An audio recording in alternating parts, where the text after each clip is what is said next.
শ্রীভূমিতে BJP সংবাদ সম্মেলনে বিকাশ ধর হত্যাকাণ্ড নিয়ে সরব নেতা অমরেশ রায়।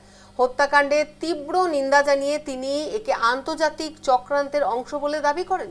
শ্রীভূমির আইনজীবীদের অভিযুক্তদের পক্ষে আইনি লড়াই না করার আবেদন জানান তিনি।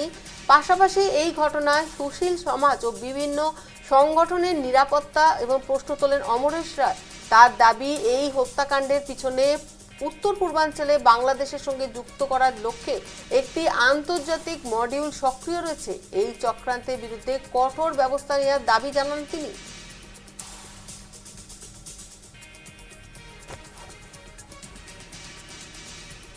যে এই কালপ্রিটদের হয়ে কোনো অ্যাডভোকেট, কোনো উকিল যাতে কোর্টে তাদের হয়ে যাতে কোনো কেস না লড়ে, সেটাও কিন্তু আমরা দাবি রাখছি এবং এটা জনসমক্ষে জনসাধারণের কাছে আবেদন রাখছি যে ওখানে তার হয়ে যারা উকালতি করবেন তাদেরকেও আমরা অন্য মডিউল হিসাবে আমরা চিহ্নিত করব। কারণ এটা একটা মডিউল, আন্তর্জাতিক মডিউল। এই মডিউল ছাড়া এই ধরনের নৃশংস হত্যা করার সাহস অন্তত পক্ষে দেখাতে পারে না আজকের দিনে অন্তত পক্ষে। আর তারা কারা?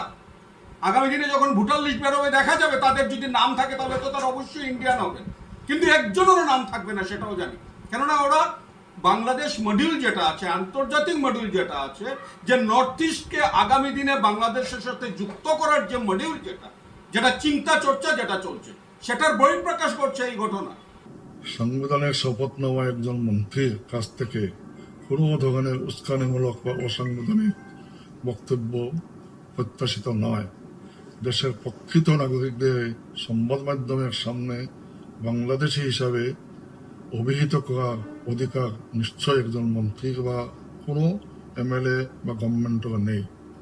কোনো ব্যক্তির নাগরিকত্ব নিয়ে প্রশ্ন যদি উঠে তাহলে দেশের প্রচলিত সাংবিধানিক ও আইন অনুসারে ব্যবস্থা রয়েছে, সেই পক্ষের বাইরে গিয়ে মন্তব্য করা পরিস্থিতিকে আরও উত্তপ্ত করে তুলতে পারে বলে আমি আশঙ্কা করি।